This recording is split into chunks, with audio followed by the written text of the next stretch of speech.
It's my final duty and honor today to introduce Dr. Kim Harbaugh, who's a peripheral nerve specialist and neurosurgeon at the Penn State University.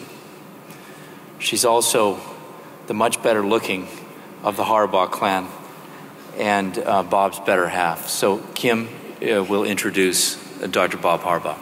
Kim?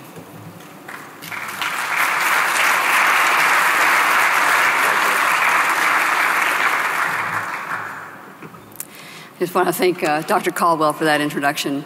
And I apologize to all you colleagues out there who I know would love to be up here exacting revenge for the many introductions that Bob's done over the years. But for my part, it's both my honor and my challenge to introduce this year's AANS President, Robert Harbaugh. The honor part is obvious. The challenge comes in trying to summarize 30 years of neurosurgical service in 9 minutes or less. I have obviously disclosure concerns. At the beginning of the slide, they always have the slide about your conflicts of interest, and I clicked none, but obviously I do have some conflicts of interest. He's both my boss and my husband. But fortunately, he did waive his right to review this presentation, so he hasn't actually seen this yet. Robert grew up in Red Lion, Pennsylvania, and went to Lebanon Valley College on a presidential scholarship. He got early research experience there studying the fighting behavior in inbred mice. That seems like a fitting topic for a future neurosurgeon. You can just see any neurosurgery colleague and any number of those guys there. What he found was that there was an association between aggressive behavior and the Y chromosome. And while seemingly obvious prior to that, obvious now, prior to that experiment, the Y chromosome was felt to be completely useless. From LVC, he went on to Penn State College of Medicine, where he developed his interest in neurosurgery, working in the laboratories of Drs. Page and Berglund. He then went to Dartmouth and got his neurosurgical training there, starting under Dr. Ernest Sachs Jr. and then working with Dr. Richard Saunders. Once he completed his residency in 1985, he joined the faculty and stayed on for about 20 years. As a chief resident, he secured R01 funding for a study in the Alzheimer's, and it was one of those rare double-blinded trials in neurosurgery. And although the initial results were promising, the negative results that subsequently came out with this double-blinded trial made him realize our responsibility as clinicians to make sure that we objectively measure the outcomes of patient interventions that we carry out, and especially those patient outcomes that are really important to the patient's lives. As a result, he also became aware of the severe limitations of the randomized, double-blind controlled trials that we've been talking about for 20 years. He knew at that time that that really wasn't the way to go. And as a result, for the past 30 years or so, he's been pushing the patient registries and Bayesian analysis of the clinical practices, some of the things we talked about today. He stayed at Dartmouth for about 20 years, as I said, and then returned to Penn State in 2003 to develop the newly established Department of Neurosurgery. He took a neurosurgery program with a residency on probation and 4 clinical faculty and 1 research faculty performing fewer than 900 procedures per year, and developed it into a department with 22 clinical faculty, 10 research faculty performing over 3,500 neurosurgical procedures a year. With recent grant awards, Penn State Department of Neurosurgery will rank in the top 10 neurosurgical programs for NIH funding. Over his career, he's written over 150 peer-reviewed articles, including this commonly referenced second impact paper. He wrote one of the early papers on the usefulness of CT angiography, as we've been talking about today. And he has written a number of papers on trying to quantify the shape of aneurysms and as a predictor of hemorrhage and not just looking at the size of the aneurysms. He also wrote this paper on the early discharge in carotid endarterectomy, which is important because it was one of the first papers to talk about needing to look at the value of the care that we provide for patients, not just the outcome. And again, we heard about that today. This paper was written 20 years ago. In addition to numerous book chapters, letters, reviews, commentaries, and guidelines, he's edited and co-edited 5 books, including the recently released Neurosurgery Knowledge Update. I've heard it said that if you want something done, give it to a busy person. Well, Robert's living proof of this. When looking at his CV, trying to review things for this talk, he has 13 pages of service and leadership-related activities at the local, community, institutional, state, and national levels. He's currently Distinguished Chair of the Penn State Hershey Neurosurgery Department, Director of the Penn State Institute of the Neurosciences, Professor of Engineering, Science and Mechanics, and Finance and Committee Chair, and a member of the Steering Committee of the Penn State Hershey Medical Group. In organized neurosurgery, he has been a past CV section chair, prior president of the New England Neurosurgical Society, past president of the NeuroPoint Alliance, and past Washington Committee chair. He's finishing up a 6-year term as an AANS director, during which he chaired the Finance Committee and held office of treasurer. He's currently their vice chair. In addition to his role as a AANS president, he's currently on the NFL Head and Neck Spine Committee and is president-elect of the Society of Neurological Surgery. In addition to all of these other activities, he testifies in medical legal cases because he feels it's his responsibility to do so as an expert in the field. And he also feels that it's important not to relegate that activity to those with less honorable motivations. Per his policy, all of the medical legal funds that are generated in our department by him and the other faculty go back to the Department for Educational Activities. He has many skills, but the place where he excels the most is actually in that leadership role. Whether talking to patients, clinicians, congressmen, staff, he has an amazing ability to distill complex topics into understandable terms and to come up with logical solutions to seemingly unsolvable problems or emotionally charged situations. Since the theme of the meeting is on founding principles, I thought it would be important to make some comments regarding his parents and grandparents who had a profound impact on the person that he's become. His parents, Thad and Flo Harbaugh, met on a horse farm where they trained state champion 5-gaited horses. At 40, they really didn't think that Flo would be able to have kids, and then Bob came along. It's funny, but I used to think that 40 was kind of old to have kids. And yes, this is an actual AARP card that came in the mail at that time. Well, the family was getting by and managing to make ends meet, but then his brother came along a year later, so now they have 2 kids.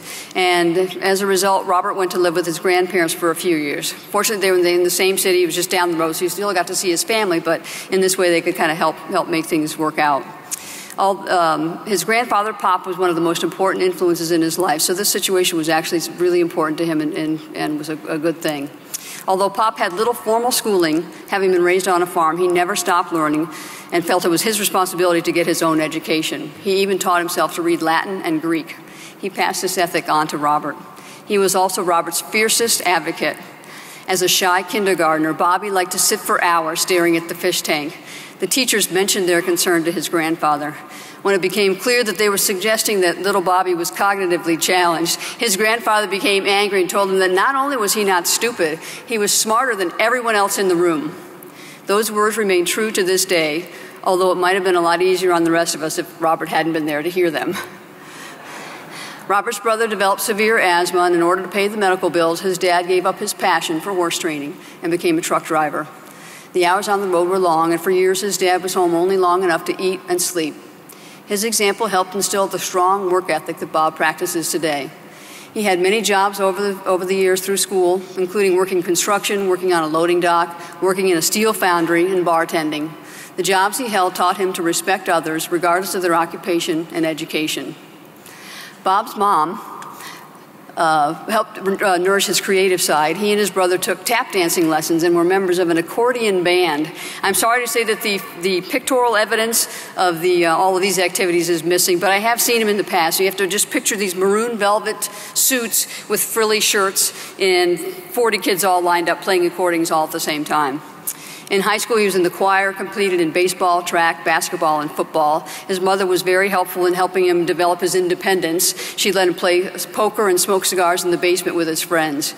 Red Lion, Pennsylvania was the cigar capital of the world at one point in time. And given that and the cowboy outfits, it's clear he was destined to be an open vascular neurosurgeon. Since Dad was on the road, his mom even took the kids hunting at one point. Every time he would try to shoot, she would whisper under her breath, "I hope you miss, I hope you miss." Oh, and those hundreds of inbred mice, at the time, you had to take care of your own animals, so of course, she was nice and she let him bring them all home over the Christmas break. From Bob's grandmother, he learned the importance of compassion and sense of duty. Pop died of colon cancer when Bob was in high school. Having lost her partner of over 60 years, she became profoundly depressed, so Bob moved back in with her for 6 months or so until it was clear she was going to be okay. She lived another 13 years. The lessons he learned about compassion and respect for others may explain in part why after 30 years of neurosurgical practice, he's never been sued. Family continues to remain important to Bob. He's taken the marathon approach to having kids, spreading it out over 30 years, Despite his many hours of work and time away, he's managed to develop a unique bond with each of his kids, and each has profoundly influenced the man that he's become. We're fortunate that all 5 can be here today. Kate, Rick, Thaddeus, Gwen, and Bea. You're sleeping.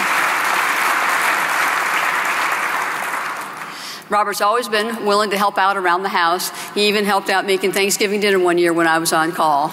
And I'm always amazed that when I'm in the hospital or in the office, I come home and he's gotten so much work done. He's written papers, he's gotten presentations done, and then I kind of got a picture from one of my other kids, and now I know why.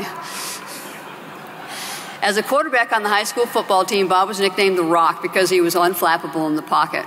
Over the years, as a working mom with toddlers and teens, he's been my rock and my stability, helping me keep things into perspective and using humor to diffuse the crisis du jour. He's my husband, partner, best friend, and soulmate. The picture of Robert you see here had appeared in the local paper with the caption, "Small Boy, Big Fish." I think it's an appropriate way to finish, but I'd change the caption, "Small Boy, Big Ideas." And with that, I give you Robert E. Harbaugh, the 2015 AANS President.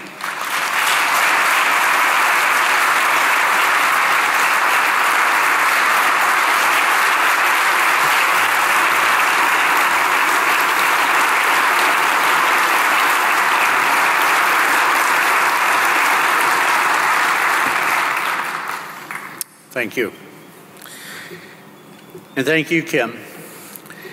In a long career in neurosurgery, I've met many extraordinary people, but Kim, you're the best doctor and the best person I've known.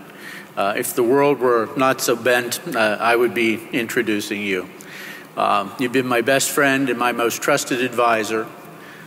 You'll always be my bride, and you still take my breath away. I love you very much. If this speech accomplishes nothing else, I wanted to portray my gratitude.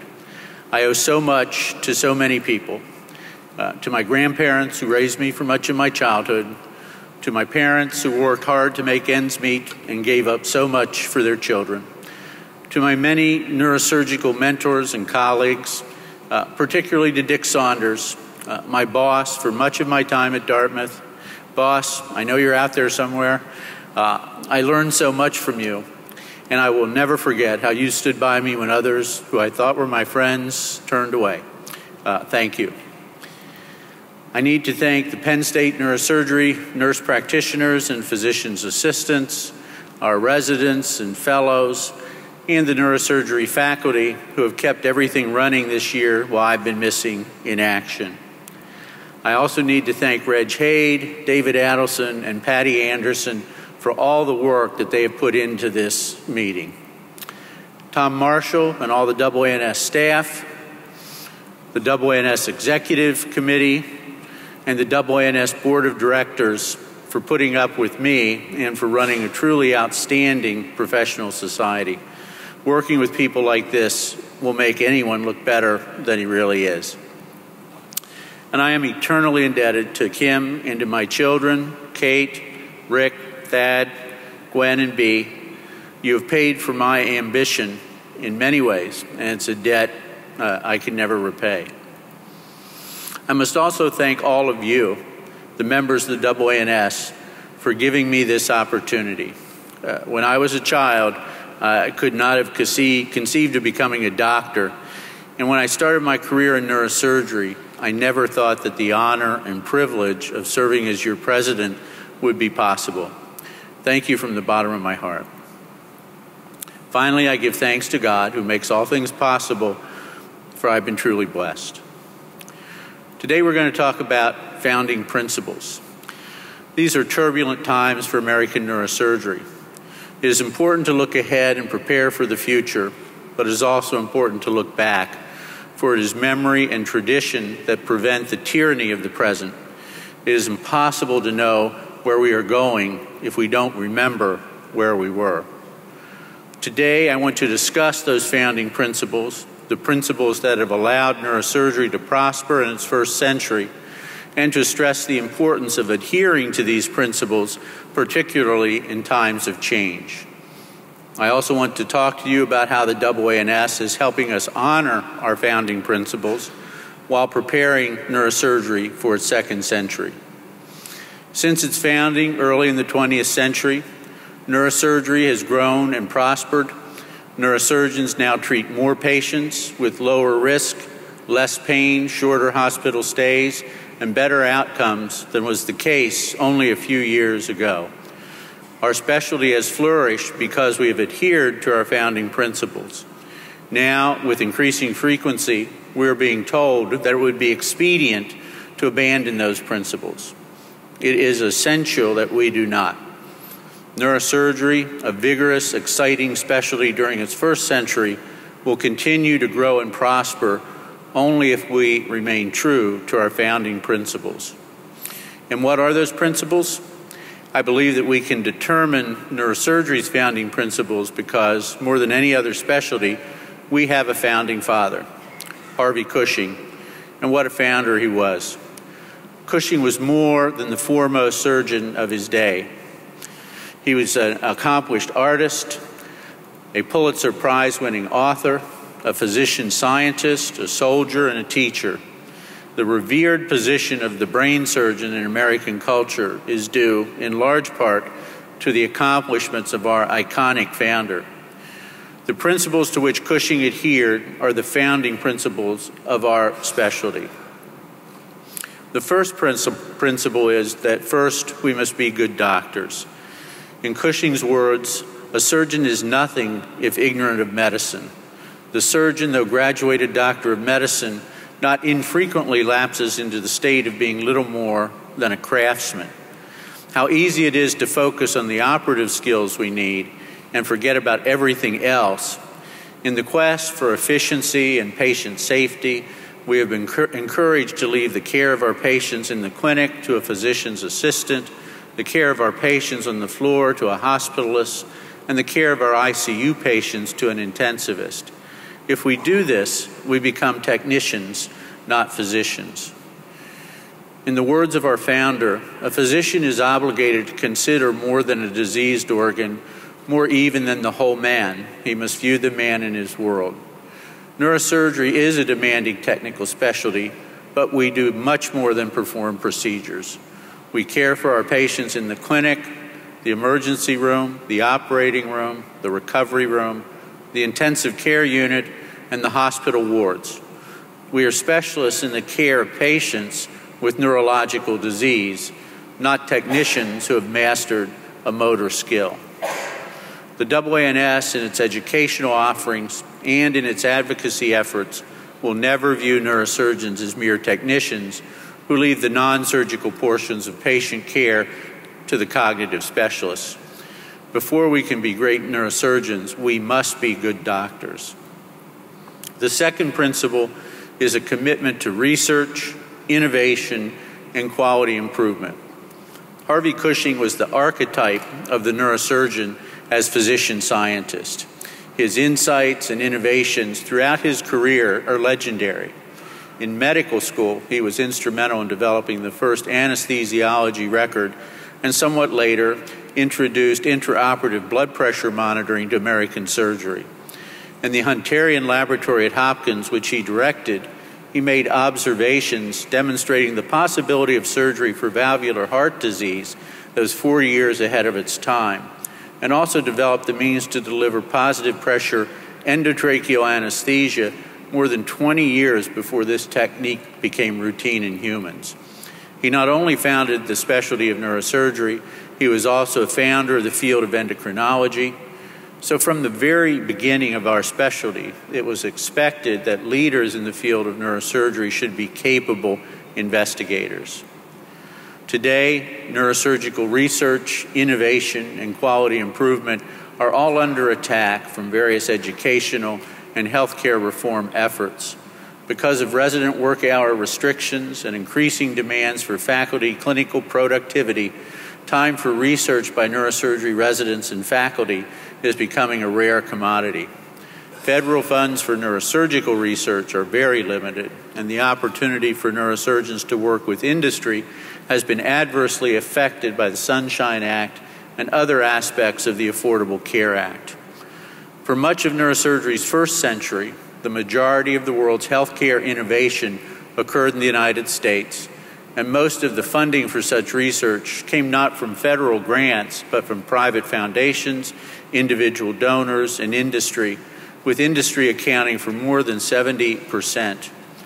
However, the Affordable Care Act includes more than $500 billion in new taxes over its first 10 years, and the United States healthcare technology companies are moving their research and development centers overseas. A long list of companies have announced plans to open new centers abroad for research and development and for clinical trials. In addition, educational and healthcare reform efforts that elevate primary care above specialty care, ineffective efforts at preventive medicine above treating the sick, and community health centers above academic medical centers are destroying the research infrastructure that leads to improved patient care.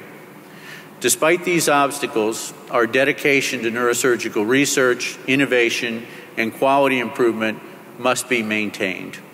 Since many of our problems are due to misguided and intrusive government policy, our advocacy efforts have become increasingly important.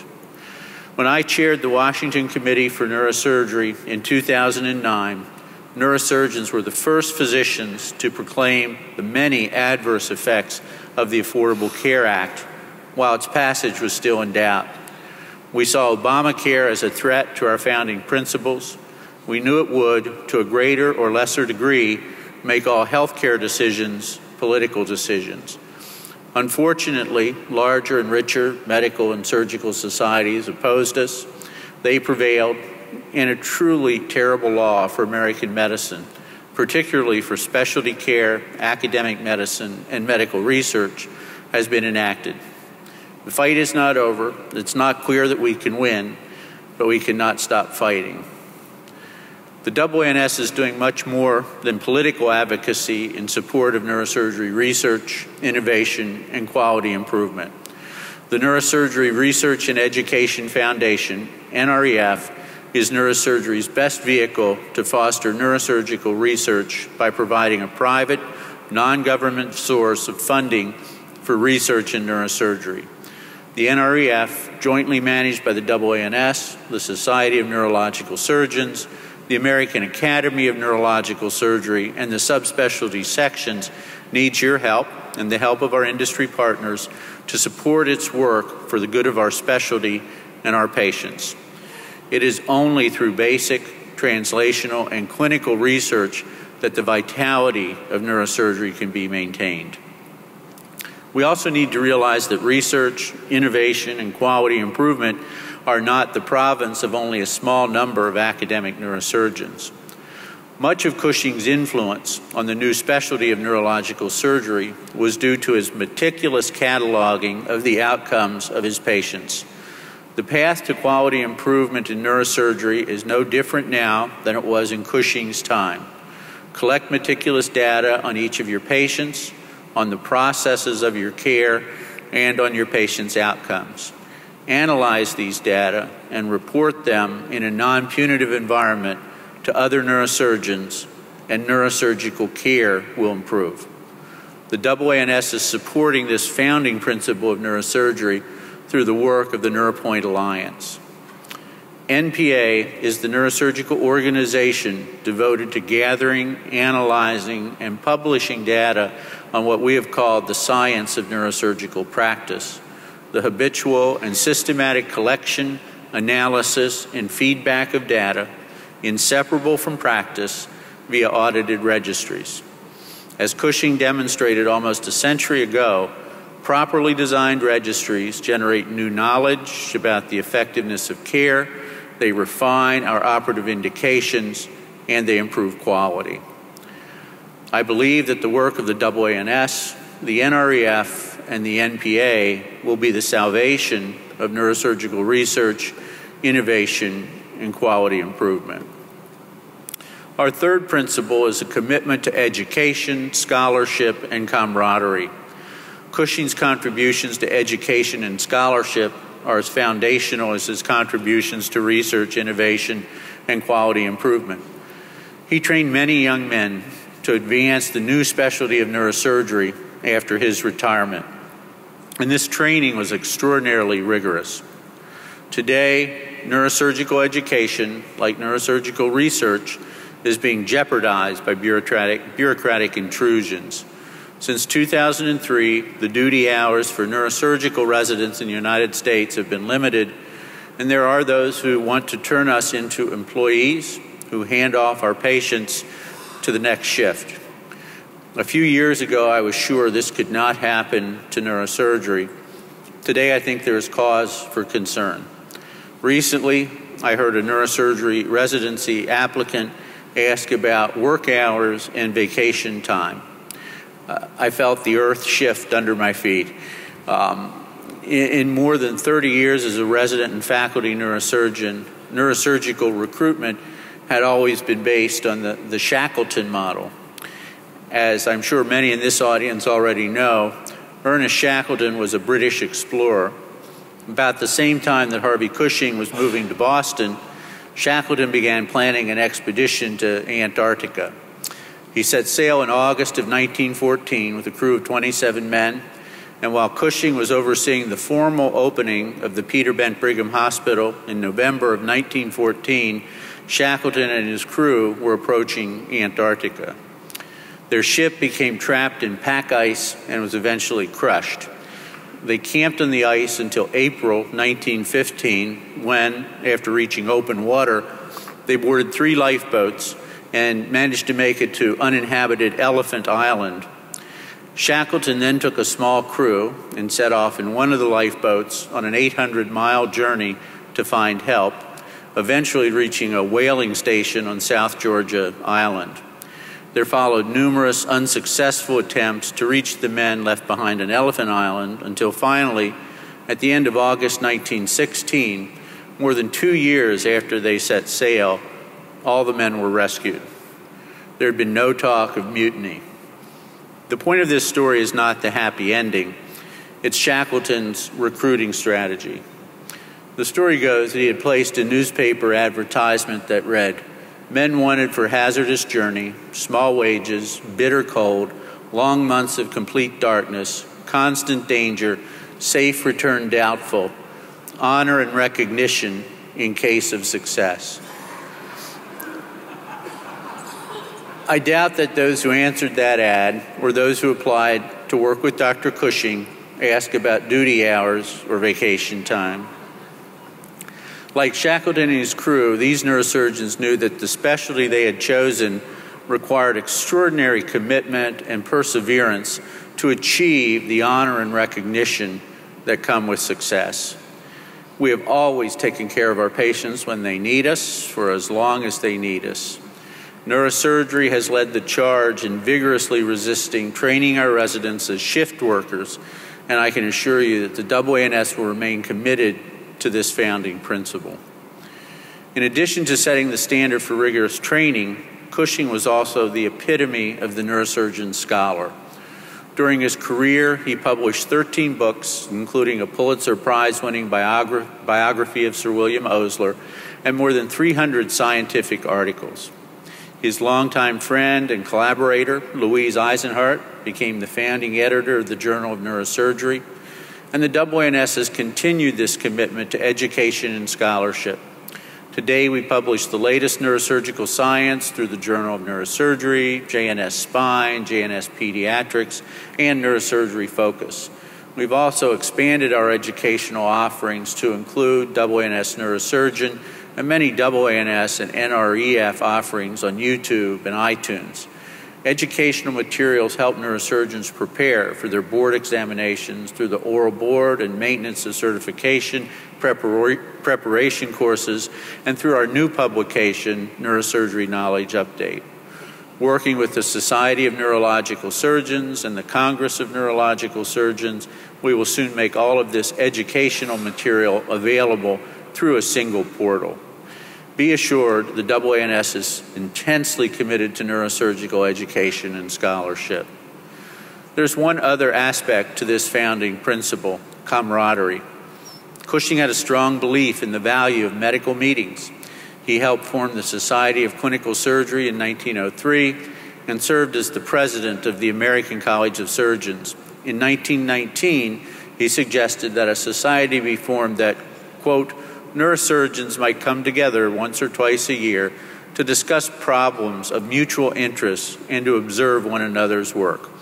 This led to the formation in 1920 of the first neurosurgical society in the world, the Society of Neurological Surgeons, with Cushing as its founding president. But by 1930, membership in the Society of Neurological Surgeons had become too restricted for a growing specialty, and in 1931, a group of young neurosurgeons formed a new society that, with Cushing's blessing, took his name. The first meeting of the Harvey Cushing Society, now the American Association of Neurological Surgeons, was held at the Peter Bent Brigham Hospital 83 years ago on May 6, 1932. Cushing took great pride in this new society, writing to Tracy Putnam, the secretary, "I am very proud of you all, and that I should have been immortalized by having you use my name is a source of pride and gratification." The AANS has adhered to Cushing's founding principle of commitment to education and camaraderie. Today, through the efforts of the AANS and the NREF, we offer more than 100 continuing medical education programs for neurosurgeons, from residency to retirement, as well as courses for the advanced practice clinicians who work with us.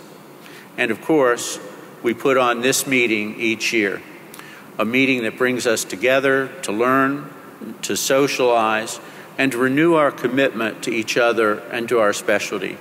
Don't let anyone convince you that this kind of gathering is no longer important. Our fourth principle is autonomy and advocacy. When Cushing was appointed to his first faculty position at the age of 33, his annual salary was $500. It was expected that additional income would come from his private patients. However, early in the 20th century, there were those who called for paying clinicians a salary to work full-time for a medical school, with all patient fees paid to the hospital. Early in Cushing's career at the Peter Bent Brigham Hospital, Harvard Medical School was offered $1.5 million, an enormous sum at that time, to adopt this plan at the Brigham. Cushing came out firmly against it. He agreed that a clinical professor should have his teaching, research, and clinical activities under one roof, but he did not think that he should be deprived of the autonomy that a private practice would offer him. The Harvard leadership suggested to the Brigham trustees that a younger man might be secured for the post of surgeon-in-chief, but in the end, the trustees voted to retain Cushing and to reject the grant. Many of us are only too familiar with this kind of scenario. As the costs of maintaining a practice rise and reimbursement for our services fall, more and more neurosurgeons have become salaried employees. In this environment, our autonomy in managing our patients is under assault from insurance companies, hospital administrators, practice plan administrators, quality improvement committees, the federal government, and others. We are told when to start and stop antibiotics, who does and who does not need an MRI scan, who needs to be referred for physical therapy, how often we must wash our hands, and how to prepare a patient for a craniotomy. We know that often it is compliance, not quality, that is measured and rewarded.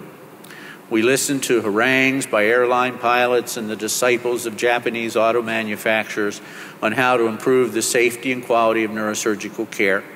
We are compared unfavorably to line cooks at the Cheesecake Factory. Our healthcare system is depressingly bureaucratic and getting worse instead of better. As a specialty, we cannot just long for the good old days or just rage against the madness. We must be committed to trying to maintain our autonomy in an increasingly hostile environment.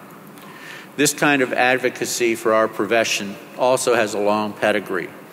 In 1934, Cushing was asked to head an advisory group to a federal committee that had been created to, quote, study measures for bringing about better distribution of medical care in the lower income groups and more satisfactory compensation of physicians and others who rendered medical services.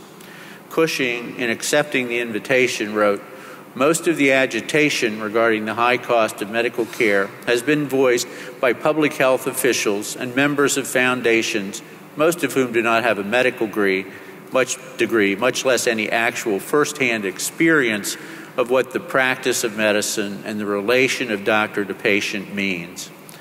The AANS has devoted much of its efforts through the work of our Political Action Committee, practice management courses, and in collaboration with the Congress of Neurological Surgeons, the numerous activities of the Washington Committee, and the Council of State Neurosurgical Societies to defending the autonomy of neurosurgeons. In addition, as more of us become hospital and health system employees, and as more of our compensation is determined by documenting our value to the health system, we need to develop the infrastructure to collect and report the data we will need to prosper.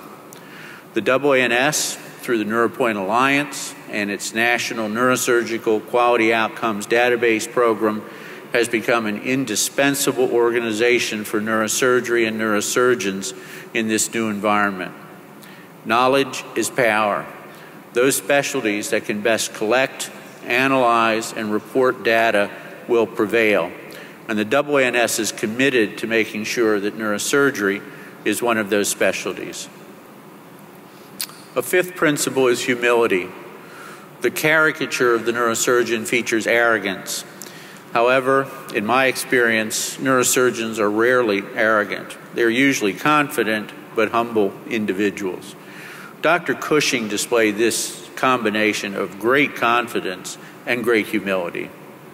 In 1921, he was asked to give an address at the Massachusetts General Hospital.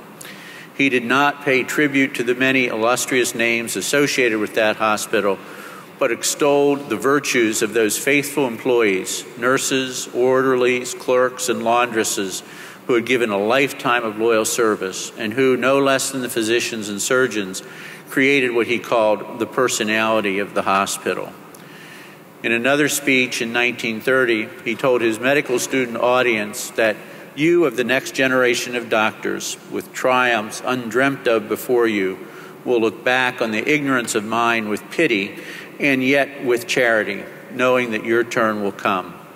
Humility in the face of our ignorance is certainly a founding principle of our specialty.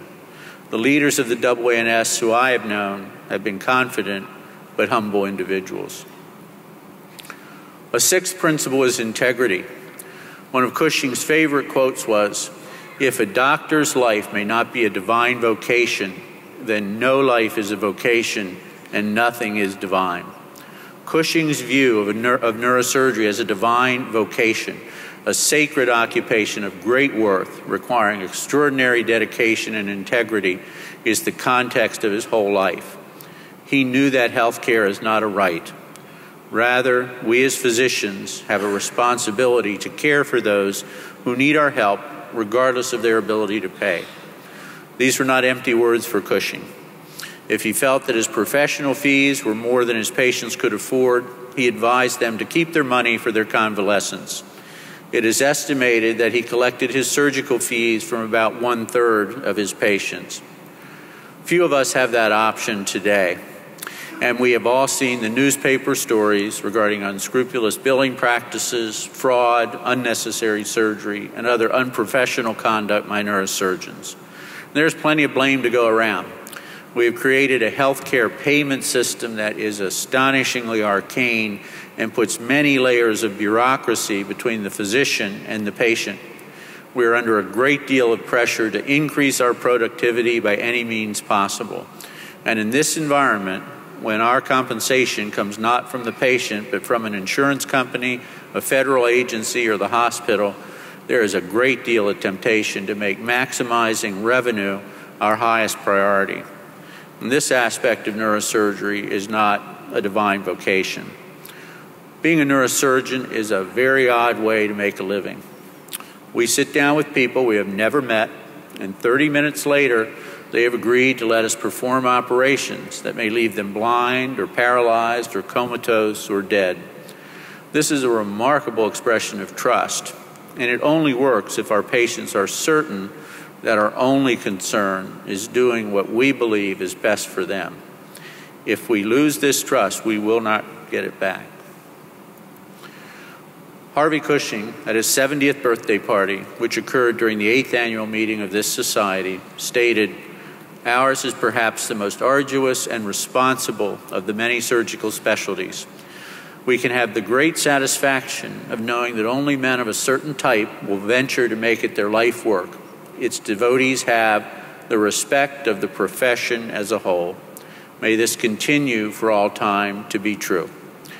Our founders held themselves to the highest standards, and the AANS will be vigilant in its support of this founding principle. May this continue for all time to be true. The final principle here is that it is really a privilege to be a neurosurgeon. I started this talk by giving thanks, and I want to end it the same way. I have spoken of my gratitude to my family, to my mentors, to my colleagues, but now I want to close with an expression of gratitude to this specialty, this divine vocation, and to my patients. We need to remember what an enormous privilege it is to be a neurosurgeon. When others walk into my office, this is what they see. However, this is the view from my side of the desk. Dr. Cushing passes judgment on my inadequate attempts to follow in his footsteps, and just beneath his gaze is an admonition to remember why I wanted to be a neurosurgeon in the first place. It wasn't to make the most money or achieve the greatest recognition. It was to be deemed worthy to enter a charmed circle, to carry on the traditions and the founding principles of someone like Harvey Cushing. The admonition to remember why also reminds me of a parable that my grandfather, the wisest man I ever met, first told me. A young man sets out from his town looking for a job. He comes upon a stonemason and asks him how he likes the work. The stonemason tells him that it's exhausting work, lifting and fitting heavy stones in the heat of the summer and the cold of the winter. His back hurts, his hands are calloused. He's been working on this wall for years, and he doubts he will ever get it done, but it's a job, and it pays the bills. The young man walks on, finds a second stonemason, and once again asks how he likes the work. The second stonemason says, "I love this job. I'm building a cathedral." When our hours are long, our frustrations great, our patients ungrateful, and the bureaucracy overwhelming, we must remember our founding principles and realize that we are building a cathedral.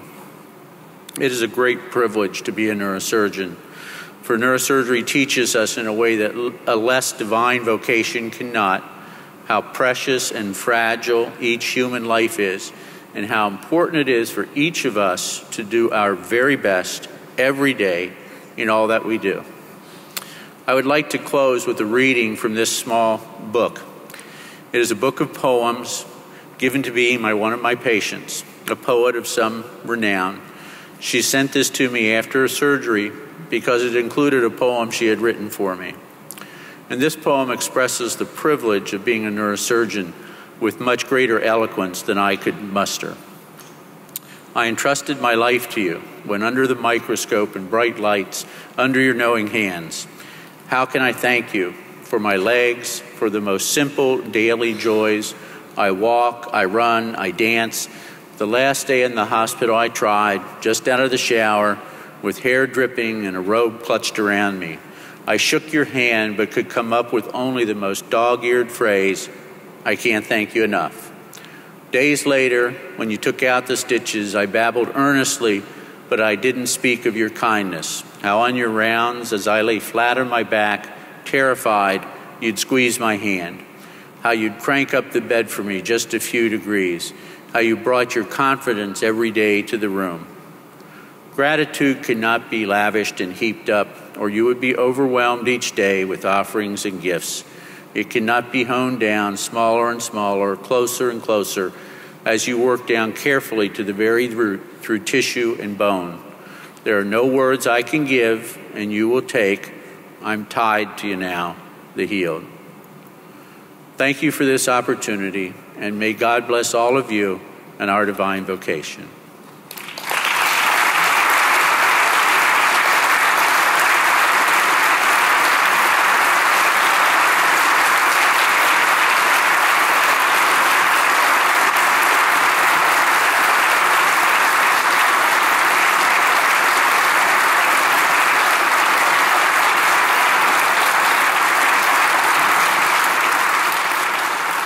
Thank you very much.